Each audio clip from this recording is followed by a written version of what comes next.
नमस्कार दोस्तों, आइए आपका स्वागत है बकानाइज इंश्योरेंस गुरु यूट्यूब चैनल में। आज हम देखने वाले हैं यहाँ पे जीवन अमर, जो कि एक टर्म प्लान है। प्लान का नाम है जीवन अमर और प्लान कोड है 855। तो दोस्तों यह एक टर्म प्लान है, प्योरली टर्म प्लान है। इसमें कोई रिटर्न नहीं होता। अगर डेथ हो जाती है किसी भी कंडीशंस में तो ऐसे कंडीशन में ही यहाँ पे जो कि ये टर्म प्लान है तो उसमें ही सिर्फ रिटर्न मिलते हैं जो कि हमारे नॉमिनी को मिलते हैं। तो आइए दोस्तों देखते हैं। जीवन अमर प्लान 855 प्लान कोड है, जो कि 5 अगस्त 2019 को लॉन्च किया गया।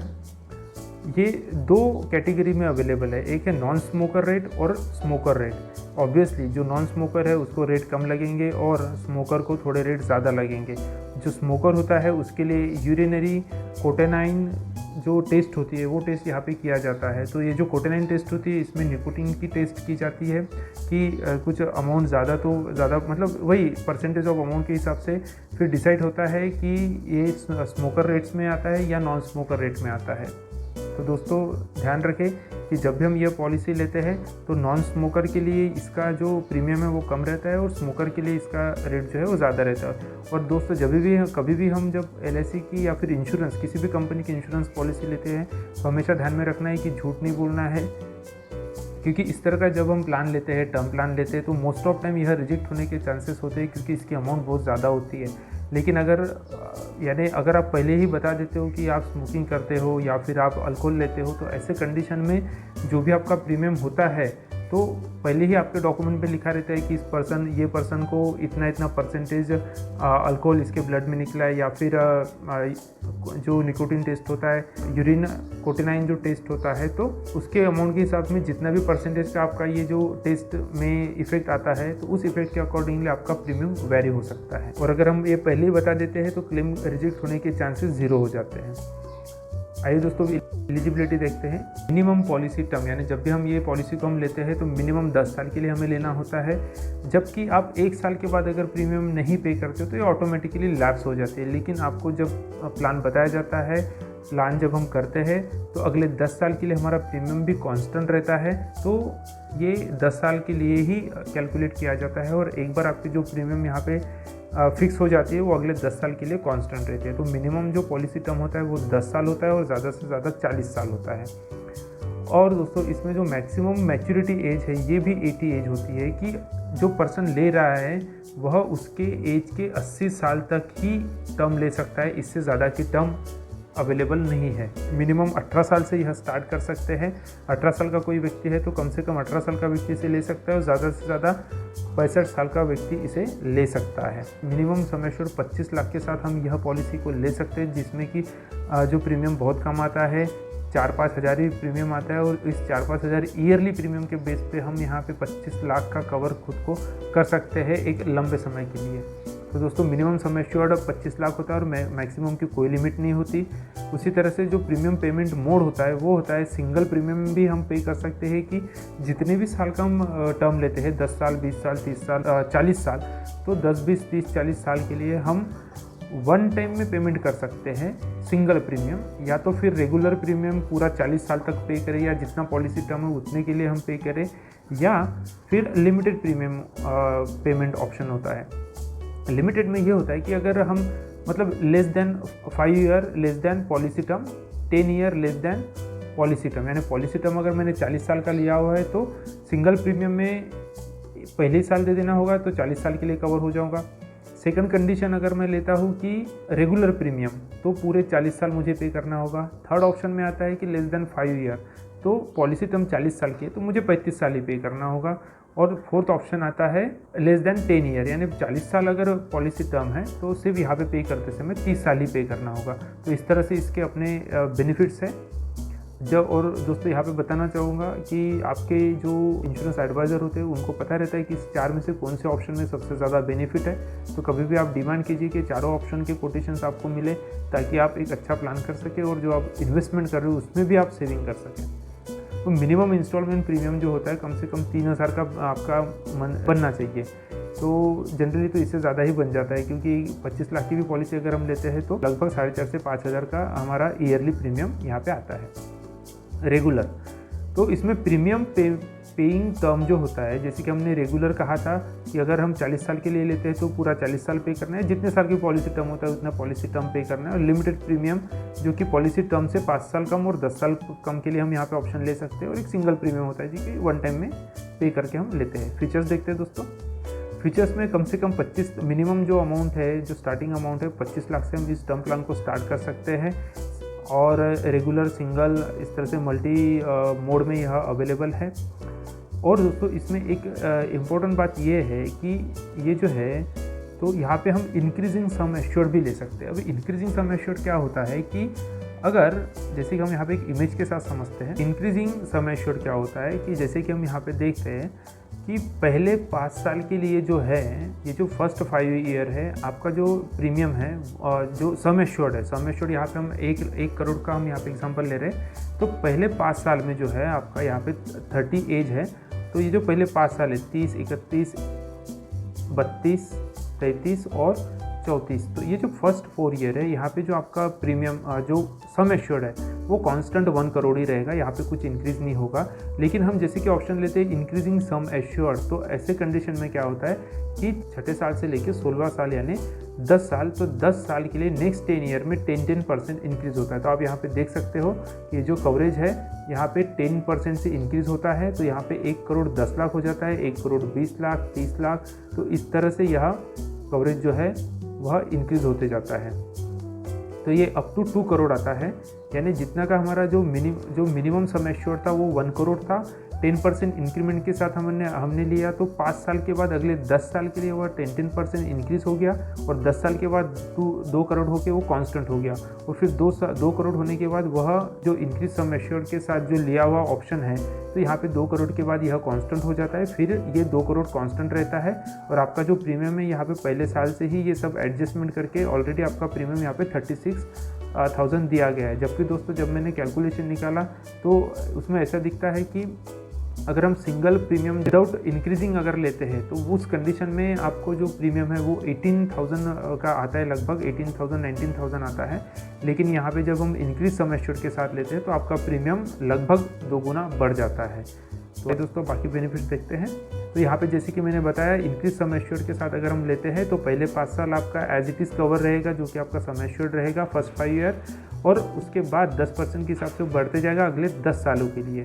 और उसके बाद यानी यहाँ पे हम ये कह सकते हैं कि अप टू 16 ईयर, और 16वें साल के बाद जो है वो कांस्टेंट रहेगा, जो भी आपका सम एश्योर्ड रहेगा जो डबल हो चुका रहेगा, और डबल सम एश्योर्ड के साथ आपकी पॉलिसी कंटिन्यू रहेगी।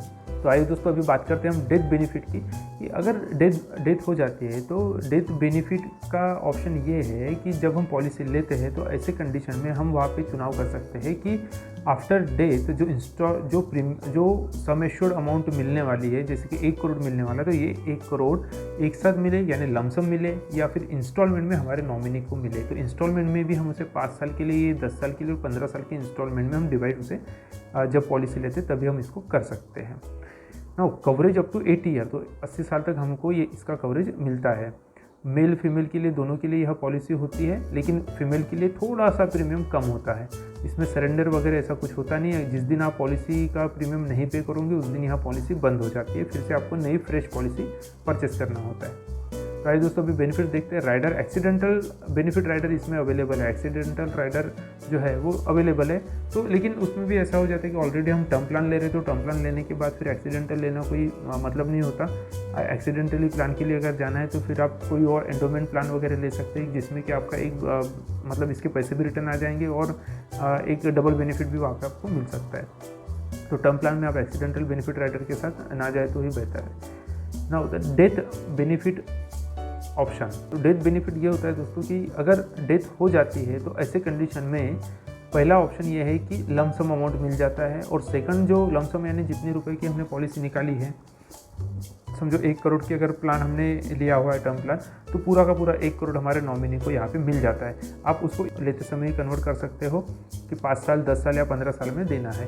दूसरा होता है इंक्रीजिंग सम एश्योर्ड, जैसे कि हमने यहाँ पे अभी एक एग्जाम्पल लिया था, और इंक्रीजिंग सम एश्योर्ड के अंदर अगर हम देखते हैं तो यहाँ पे पहले 5 साल के लिए कांस्टेंट रहता है 1 करोड़, और उसके बाद अगले 10 साल के लिए 10% बढ़ के वो 2 करोड़ तक चले जाता है, और उसके बाद में 16th या 17th ईयर से वो कॉन्स्टेंटली 2 करोड़ ही रहता है। तो इस तरह से वो डबल होके कांस्टेंट रह जाता है।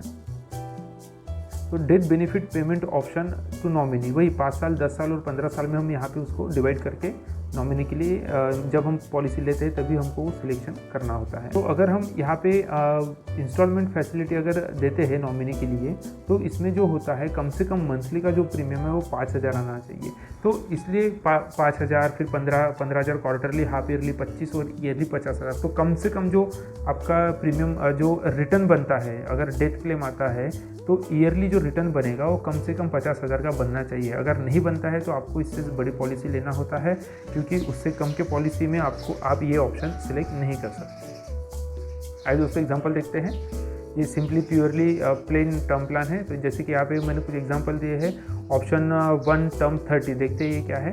ऑप्शन 130 में जैसे कि लमसम काफ़ी सारे इसमें ऑप्शंस दिए गए हैं। जैसे कि दोस्तों यहाँ पे 25 लाख का एक हमने एग्जांपल दिया है, उसके बाद में यहाँ पर 50 लाख और 1 करोड़ का एग्जांपल दिया है। और ऑप्शन देखते हैं इसमें, अगर सेकंड ऑप्शन अगर हम लेते हैं तो सेकंड ऑप्शन में क्या है, इसमें भी लमसम ये यहाँ पे अगर हम क्लिक करते हैं तो level sum assured regular premium है। तो इस तरह से आपको फिर से 25 लाख, 50 लाख और 1 करोड़ इस तरह से आपको यहाँ पे ऑप्शन मिलेगा। तो और अगर हम थर्ड ऑप्शन देखते हैं इसमें, थर्ड ऑप्शन में क्या है कि एक्सीडेंटल कवर, अगर हम एक्सीडेंटल कवर चूज़ करते हैं तो इसमें ये हो जाता है कि जैसे 25 लाख के लिए जो यहाँ पे आप देख रहे हो कि ईयरली प्रीमियम जो है 6,638 रुपये जा रहा है 25 लाख के लिए, जब हम एक्सीडेंटल कवर लेते हैं 6,638 रुपये। और अगर हम यहाँ पे ऑप्शन 1 के लिए अगर हम लेते हैं तो ऑप्शन 1 के लिए आपको दिखेगा कि 5,163 रुपये, तो लगभग 1,000 का यहाँ पे डिफरेंस आता है। तो दोस्तों मुझे नहीं लगता कि हम इसमें एक्स्ट्रा अमाउंट देने की ज़रूरत है, लेकिन हाँ हम कह सकते हैं कि अगर सिर्फ 1,000 दे के मुझे एक्स्ट्रा 1,000 रुपये दे के अगर 25 लाख का कवर मिल रहा है तो 1 साल में तो पूरा टोटल पे करना है। ईयरली प्रीमियम है यहाँ पे 5,000 रुपये, और अगर एक्सीडेंटल कवर लेता हूँ तो वह भी ईयरली के हिसाब से ही 1,000 रुपये एक्स्ट्रा जा रहा है। और लेकिन 1 साल में अगर मैं जहाँ 25 लाख के लिए मैं 5,000 दे रहा हूँ, तो उसी 25 लाख के लिए एक्सीडेंटल कवर अगर मैं लेता हूँ तो सिर्फ 1,000 रुपये एक्स्ट्रा देके मेरी यही पॉलिसी 50 लाख की हो जाती है दोस्तों। तो एक्सीडेंटल कवर के कंडीशन में यह पॉलिसी मेरी 50 लाख की हो जाती है। तो ऐसे कंडीशन में ये पॉलिसी हम विद एक्सीडेंटल कवर के साथ अवश्य ले सकते हैं। तो उसी तरह से ये एक फोर्थ ऑप्शन है, देखते हैं इसमें क्या है। फोर्थ ऑप्शन में भी आपका सिंगल प्रीमियम का ऑप्शन दिया हुआ है कि अगर हम 25 लाख की पॉलिसी लेते हैं तो सिंगल प्रीमियम में 1 टाइम अगर मुझे पेमेंट करना है तो ये जो टोटल पेड प्रीमियम है आप देख सकते हैं दोस्तों यहाँ पे 69,266 रुपये में हम 25 लाख का टर्म ले सकते हैं। तो दोस्तों ये काफ़ी अच्छा प्लान है। तो अभी हम इसको समझते हैं। ऑप्शन 1 लेते हैं। तो आइए दोस्तों अभी हम ऑप्शन 1 सिलेक्ट करते हैं और ऑप्शन 1 के अकॉर्डिंगली यहाँ पे 1 करोड़ का प्लान देखते हैं, जो कि समझो यहाँ पे एज, किसी पर्सन की एज 30 है और अगले 30 साल के लिए वो यह प्लान लेता है, तो उसका जो प्रीमियम पेइंग टर्म होता है वो भी 30 साल ही होता है, क्योंकि एवरी ईयर हमको पे करना होता है, हर एक साल पे करना होता है। सम एश्योर्ड इसका 1 करोड़ है। तो इसमें क्या होता है कि इसमें जैसे कि हमने रेगुलर प्रीमियम लिया है, पूरा 30 साल पे करना है, तो ऐसे कंडीशन में जो टोटल पेड प्रीमियम है वो लगभग 5 लाख रुपए यहाँ पे जा रहा है। और साल का जो हम यहाँ पे पे करते हैं 1 करोड़ के लिए जो हम साल का पे कर रहे हैं यहाँ पे ईयरली, इसमें 2 ऑप्शन है, हाफ ईयरली एंड ईयरली। तो जो हाफ ईयरली हम पे कर रहे हैं तो हाफ ईयरली में 8,425 रुपये हमको पे करना है और ईयरली मोड में 16,520 रुपये। तो दोस्तों 1 करोड़ के लिए सिर्फ 16,520 रुपये में आप 30 साल के लिए यहाँ पे कवर हो सकते हो। एवरी ईयर आपको ये पेमेंट करना है 16,520 रुपये, और एक साल में अगर एक बार इतना अमाउंट दे देते हो तो आप 1 करोड़ के लिए सिक्योर हो जाते हो। तो आप नहीं रहे तो आपके परिवार वालों को 1 करोड़ की मदद यहाँ से हो सकती है। और दोस्तों इसमें बताना चाहूँगा कि जो एक सुसाइड का नॉर्म होता है, तो इंश्योरेंस के सभी कंपनीज़ और LIC की भी सभी पॉलिसीज़ में वही दिया गया है कि अगर कोई सुसाइड करता है तो इसका क्लेम नहीं मिलता है अगर वो 1 साल के भीतर सुसाइड करता है। लेकिन 1 साल के बाद कभी भी वो किसी भी कारणवश अगर सुसाइड होती है तो ऐसे कंडीशन में भी आपको ये क्लेम पूरा मिलता है। तो दोस्तों इस तरह से हम यहाँ पे टेबल में भी देख सकते हैं। अगर हम टेबल में देखना चाहें तो यहाँ पे आपको दिखेगा कि 16,520 रुपये हम पहले साल के लिए पे कर रहे हैं और यही कॉन्स्टेंटली सभी साल के लिए है। जैसे कि हमने 30 साल का प्रीमियम टर्म लिया हुआ है तो 30 साल के लिए ये कांस्टेंट रहता है, और उसी तरह से जो नॉर्मल एंड एक्सीडेंटल कवर है जो यहाँ पे दोनों तरफ कांस्टेंट रखा हुआ है। ज़्यादा जानकारी के लिए आप मुझे कमेंट कर सकते हैं, व्हाट्सअप कर सकते हैं, हमारे वेबसाइट पे आके विजिट कर सकते हैं www.allinsuranceservices.com के ऊपर। आप मेल भी कर सकते हैं info@allinsuranceservices.com। तो दोस्तों ये पूरी डिटेल्ड जानकारी है जीवन अमर की। ये प्योरली टर्म प्लान है और जितने का हम टर्म प्लान लेते हैं उतनी ही अमाउंट बेझिझक LIC जो नॉमिनी को है वो दे देती है। लेकिन बाकी जो प्राइवेट कंपनीज होते हैं उसमें 101% बहुत बार ऐसा होता है कि जब 25-30 लाख या 50 लाख के ऊपर की जब पॉलिसी का टर्म जो क्लेम देना होता है तो ऐसे कंडीशन में जो दूसरी कंपनीज है वो कतरा जाती है, वो नहीं देती है। उनकी खुद की टीम भी होती है।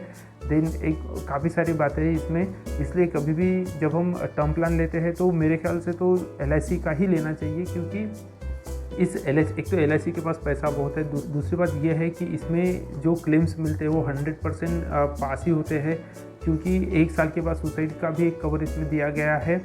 तो इसलिए दोस्तों जीवन अमर जो प्लान है LIC का, ये एक बेस्ट प्लान है। क्योंकि जब भी हम कभी जाते हैं, कभी मोबाइल खरीदने जाते हैं तो हम अगर एप्पल का मोबाइल लेना है और एक जनरल मोबाइल लेना है तो हम क्या करेंगे, तो हम एप्पल का ही मोबाइल लेंगे, जबकि उसके लिए हमें ज़्यादा कॉस्टिंग करनी पड़ती है और सेम फीचर्स हमारे इसमें होते हैं। लेकिन एज़ पर ब्रांड और एज़ पर फैसिलिटी जो एक्स्ट्रा फीचर्स होते हैं वो एप्पल में बेस्ट होते हैं, सारी फिनिशिंग अच्छी होती है। तो ये जो तुलनात्मक दृष्टिकोण होता है कि जो एक प्राइवेट कंपनी है और एक जो LIC गवर्नमेंट कंपनी है, तो जो गवर्नमेंट हमारे ऊपर ध्यान देती है या फिर गवर्नमेंट का जो काम करने का तरीका होता है इंश्योरेंस सेक्टर, सिर्फ मैं इंश्योरेंस की बात कर रहा हूँ गवर्नमेंट के लिए, तो ये इंश्योरेंस जो LIC का जो गवर्नमेंट का जो LIC इंश्योरेंस है ये बहुत ही अच्छा है दोस्तों, और इसमें बहुत अच्छे से काम होता है। तो दोस्तों कुछ भी आपके सुझाव होते तो ज़रूर कॉल कीजिए। धन्यवाद।